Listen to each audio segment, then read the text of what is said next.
Hello and welcome to The Talk with Tariro.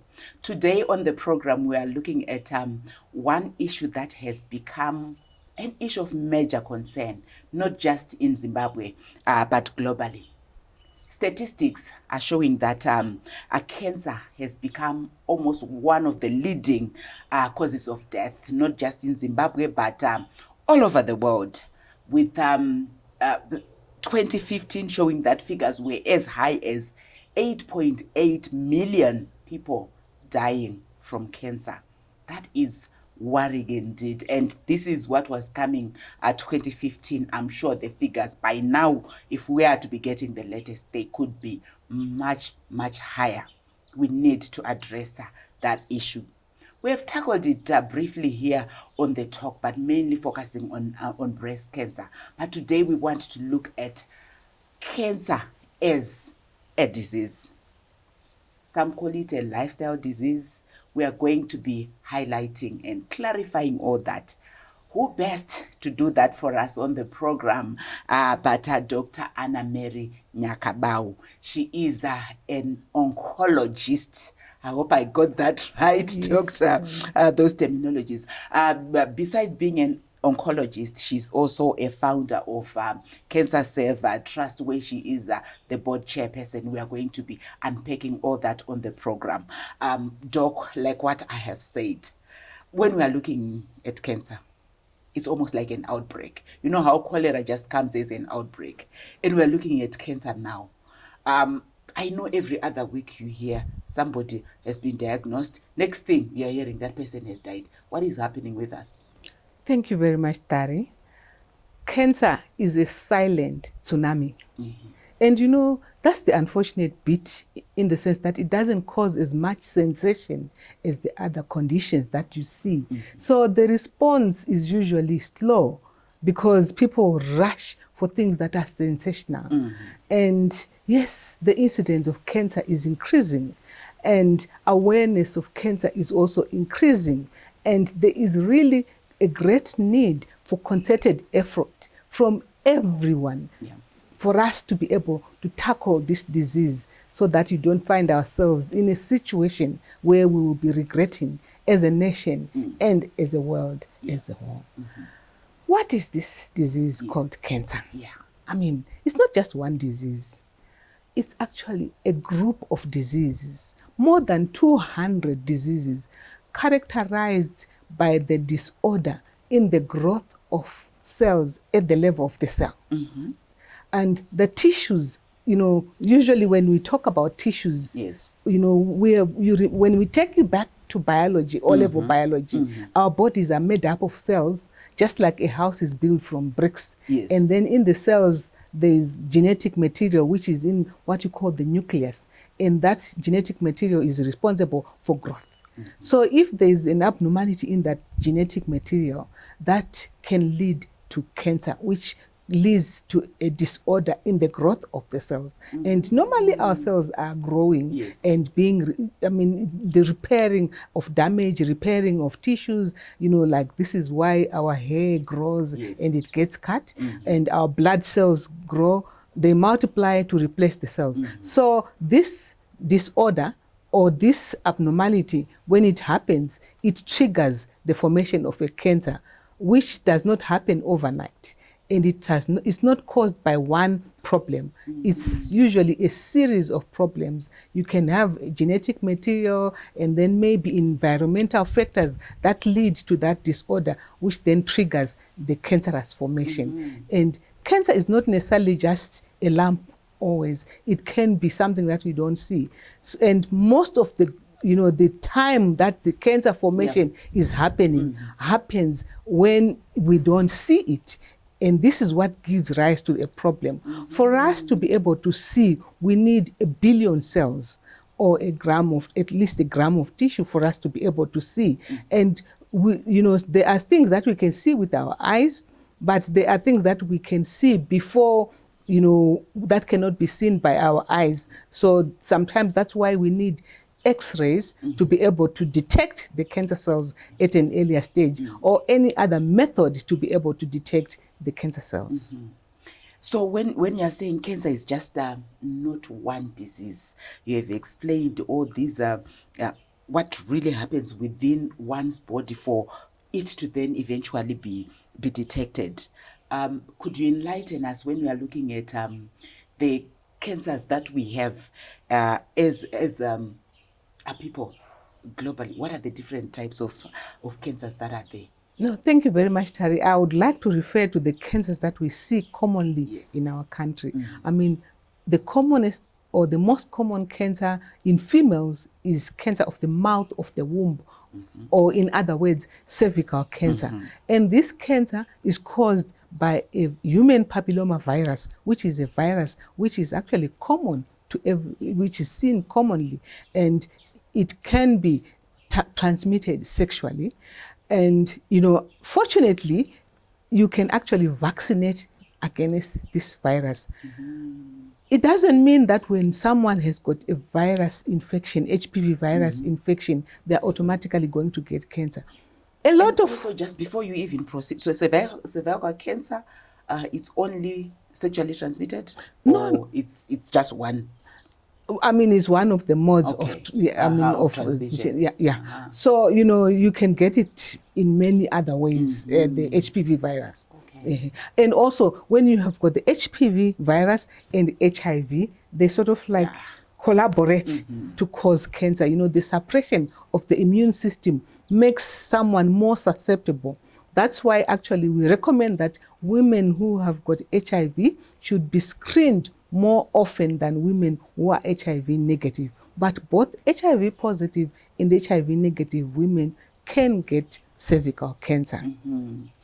Yes, that's Dr. Nyakabau. Now she was trying to explain to us the different types of cancers that are there. And for now, she has just tackled the issue of cervical cancer.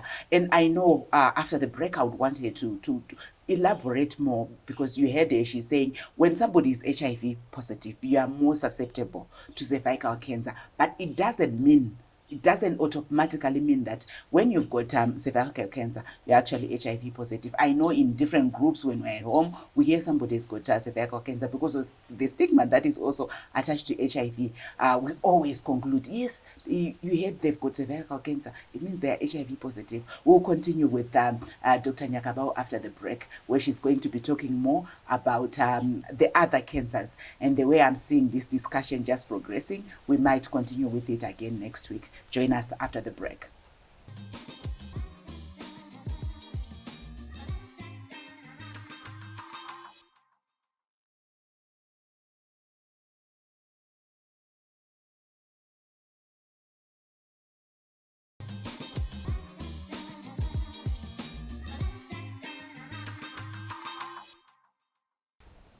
Welcome back. We are continuing with our discussion with Dr. Nyakabau, where we are looking at the issue of cancer, a deadly disease that's really causing havoc, if I may say. She said it's a tsunami.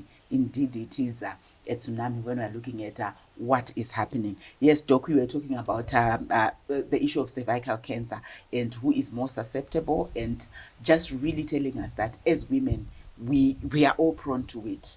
And we need to do something to ensure that we protect ourselves from it. Okay, thank you very much, Tari.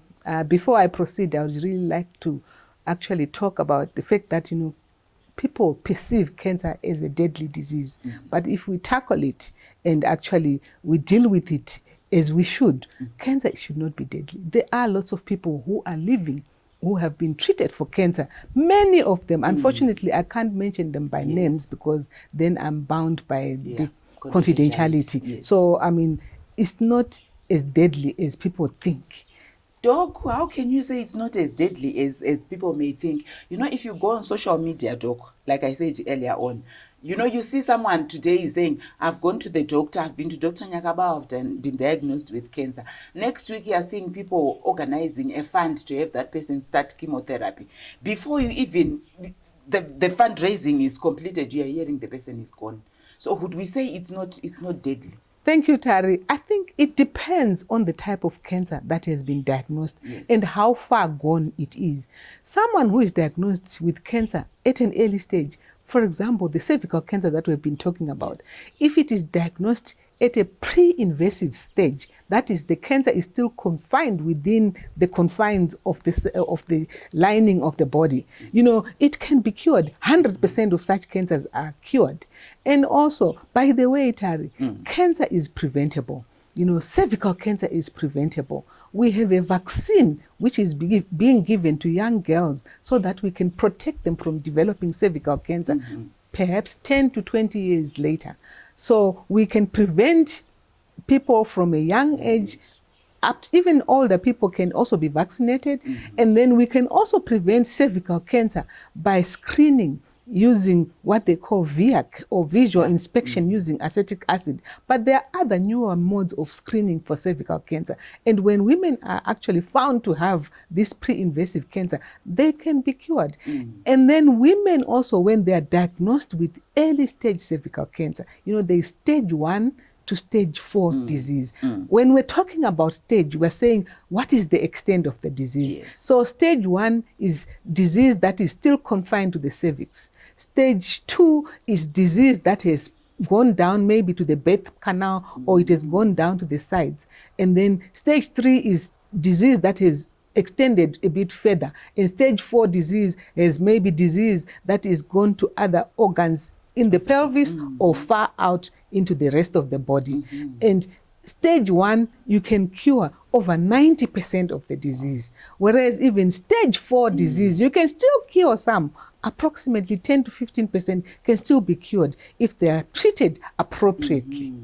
Okay, now that we have covered cervical cancer, what other cancers are prevalent in Zimbabwe? Okay, so that I'm not going to be confining to women alone. Yes. In men also, it's quite a common cancer, prostate cancer. Yes. So, you can get cancer of every part of the organ, but then we are talking of the body, but we're talking mostly about the common ones. Yes. We can get cancer of the stomach, you can get cancer of the breast, Yes. you can get cancer of the skin, you can get cancer of the eye, you can get cancer of the bladder, even brain tumors. So any part of the body, you can get cancer. But there are common cancers that we see that we then are going to be focusing on. Yeah.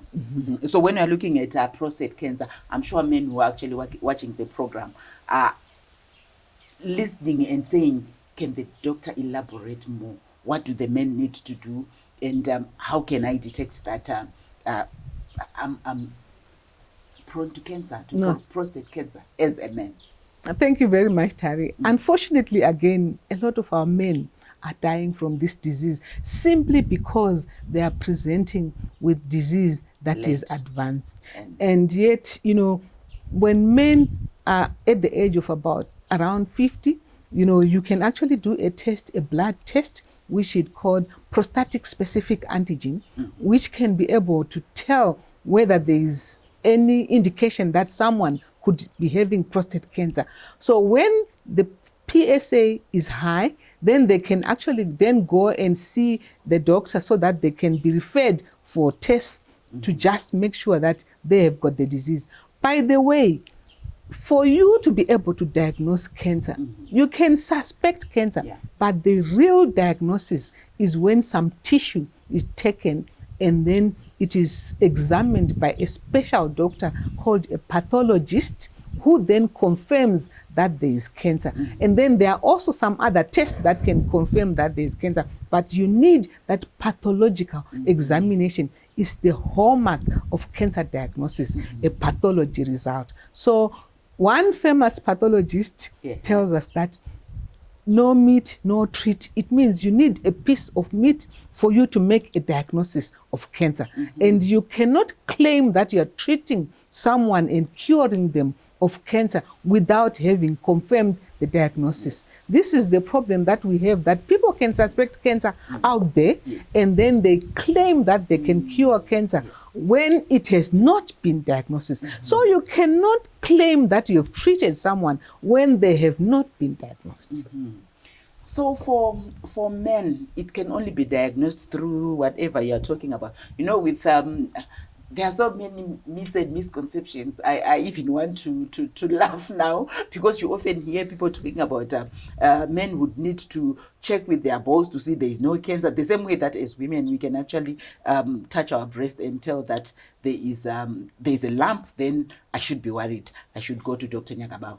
Okay, when they're checking their balls, you can also get cancer in the balls, testicular tumors. I mean, it's some of the curable cancers that can be found in relatively young men. So, I mean, yes, you know, we encourage people to know their bodies, inspect themselves, because you are the best person. In fact, the best person to detect any cancer is yourself, you know, because you are the one who can tell that, you know, my body is not the way it should be. You know, you are getting maybe a cough that is continuing, a nagging cough, or hoarseness of voice, or a lump that, you know, of course, by the way, when you've got a lump, it doesn't necessarily mean that it's a cancer. You have what you call benign tumors, which are not cancerous tumors. And those ones, when they are removed, that's the end. But a cancerous lump is a lump which, when it is removed, you need to check again, because you could be having roots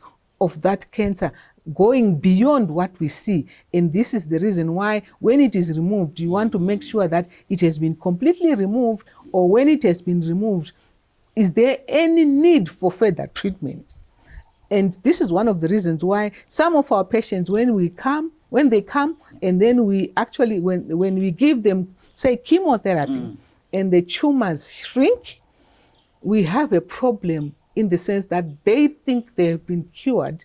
So they then stop coming for further treatment. They don't understand that, you know, the disease, the lump has gone, but we need to treat what we don't see, remove the base of the cancer, so that we remove the cells that may be remaining that we don't see with our eyes. And when we remove that cancer, the pathologist then looks at the tissue and tells us if the cancer has been completely removed. We continue with Dr. Nyakabao after the break.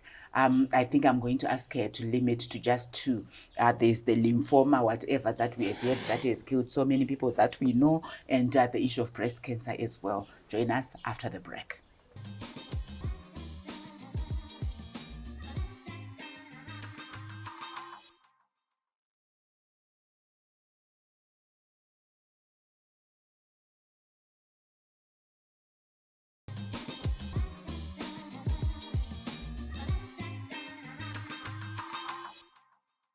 Welcome back. We continue with Dr. Nyakabao. I'm sure we all know we are tackling the issue of cancer. Doc, cancer being cancer, there are some that are known to be quite aggressive. And you hear people saying, once you have this like lymphoma, whatever, I don't know whether that's the correct term, don't laugh at me. Could you elaborate on that kind of cancer? What exactly is it? Oh, thank you very much, Tari. Lymphomas are cancers of the lymph nodes. I mean, lymphatic tissue. You know, you have got blood tissue, central nervous tissue, lymphatic tissue. So you can get cancers called lymphomas. I mean, it's also one of the cancers among the ones that they say you can get them in patients with HIV. You know, like you have got cervical cancer, you can get it in patients with HIV, and you can get another cancer of the eye, which you can also get it in patients with HIV, and then also the lymphoma, and then maybe some cancers in the back passage called anal cancers. I mean, the importance about HIV-associated cancer is the fact that, you know, the control of HIV can actually also help control of the cancer. And also people who have got HIV are then prone, you know, they will have been cured of their HIV. Yes. And this is why we are saying, I think we also need concerted effort on this disease called cancer, because, you know, patients are surviving HIV and then dying of cancer. You know, so why tackle one problem? We need to tackle both. There is an HIV levy and AIDS levy. Yes. And I'm not saying we should have a cancer levy, but we should have some means of helping patients who are developing cancer. Yes. Because, patients are struggling to actually come to terms with the disease. Now they're struggling to come to terms with where am I going to get the treatment? Yes. How am I going to get the treatment? How am I going to finance the treatment? I mean, it's just overwhelming, and hence the stigma. In fact, I had one patient, a lady who had cervical cancer, who said she wished she had HIV. I mean, wishing you have another disease. Yes. Why? Because she sees that there is attention for one disease nationally compared to other diseases. So it's high time that we actually give attention to cancer in all respects, including financing it. Yes. And the issue of breast cancer, which has actually a month where we are saying October, everybody knows, let's wear pink, we're commemorating breast cancer. And early detection, we all hear these messages. We want you to unpack the issue of breast cancer for us. Okay, if you mean you want me to talk about breast cancer? Yes. Okay, because also I wanted to say, I mean, people just focus on breast cancer in a month and forget about exactly. This is a microwave approach to the disease of cancer. We need to actually be making noise about cancer throughout the year. In fact, there is a calendar whereby each month there are different cancers that we should focus on according to the International Cancer Control Organization. And next month is actually World Cancer Day commemoration, which is for all cancers.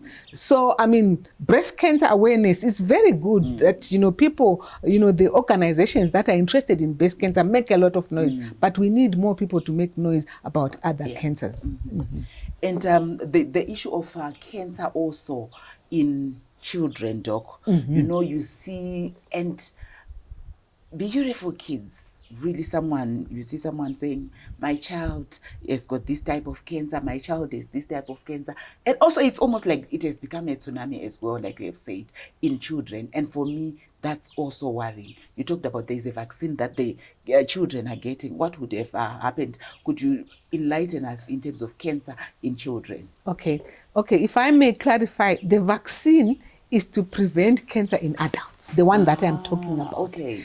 I mean, just to illustrate that it takes 10 years or more for development of cancer. So you can't say I've worked in an asbestos mine today and then a month later when you get lung cancer you say it was caused by the asbestos. It takes a long time, yes. So I mean there are cancers in children, cancers like the kidney cancer called Wilms tumor, which is one of the common ones, leukemias again, eye cancers. So we actually have cancers in children as well. And I mean, it's so heartening to see a young child developing cancer. But some of them, they could have had genetic component in them. So, and we encourage mothers to know their children, expect them when they are bathing them, so that if there are any lumps they can be attended to. And then for retinoblastoma, for example, there is what you call a cat's eye reflex, whereby there will be like a white inside the eye. And it's always important that when there is something that parents cannot understand in their children or a lump, they can take them to their clinicians so that they can be attended to and be investigated to make sure that they have not got no cancer. Well, that's all we had for you this week. But we are going to continue with Dr. Nyakabau next week, where we really want her to continue unpacking. We know that cancer, we often hear people can't be treated. Is cancer treatable? And also we often hear the issue of the cost. She has initially talked about the issue of the need to have a cancer levy. If us as Zimbabweans are seeing how cancer is killing the person next to us, I would be surprised to hear any family that can actually say that they have not lost a relative or two due to cancer. So it's one thing that we are saying, should we just live this to the government to say it is the government's responsibility, or us as citizens, we also look at ourselves and say that we have a role to play. When I'm looking at Dr. Nyakabau, just for her coming up with cancer safe, the institution, it's actually telling us that as a medical practitioner, she is seeing a need for us to come together, that concerted effort, and saying, let's work together and ensure that we do address the issue of cancer. Join us next week as we continue tackling these other issues.